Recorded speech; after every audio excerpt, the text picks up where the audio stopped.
TGPSC కొత్త చైర్మన్గా IAS పూర్తికాలం నియమించేందుకు CM plan. పరిశీలనలో పలువురు అధికారుల పేర్లు, రేసులో కొందరు రిటైర్డ్ ఆఫీసర్లు. వచ్చే నెల 3వ తేదీన ముగియబోతున్న మహేందర్ రెడ్డి పదవీకాలం. కొత్త వారి కోసం ఇప్పటికే నోటిఫికేషన్ జారీ. టీజీపీఎస్సీకి కొత్త చైర్మన్ నియమించేందుకు ప్రభుత్వం కసరత్తు చేస్తున్నది. ప్రస్తుతం ఆ పదవిలో కొనసాగుతున్న మహేందర్ రెడ్డి పదవీకాలం వచ్చే నెల 3వ తేదీతో ముగియబోతున్నది.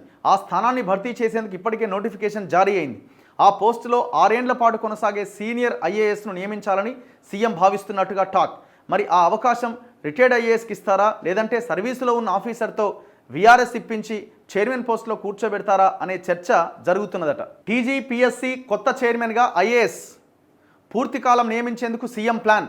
పరిశీలనలో పలువురు అధికారుల పేర్లు, రేసులో కొందరు రిటైర్డ్ ఆఫీసర్లు.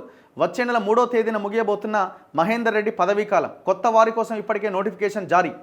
టీజీపీఎస్సీకి కొత్త చైర్మన్ నియమించేందుకు ప్రభుత్వం కసరత్తు చేస్తున్నది. ప్రస్తుతం ఆ పదవిలో కొనసాగుతున్న మహేందర్ రెడ్డి పదవీకాలం వచ్చే నెల 3వ తేదీతో ముగియబోతున్నది.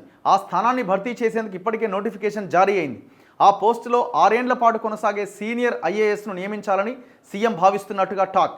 మరి ఆ అవకాశం రిటైర్డ్ ఐఏఎస్కి ఇస్తారా, లేదంటే సర్వీసులో ఉన్న ఆఫీసర్తో వీఆర్ఎస్ ఇప్పించి చైర్మన్ పోస్టులో కూర్చోబెడతారా అనే చర్చ జరుగుతున్నదట.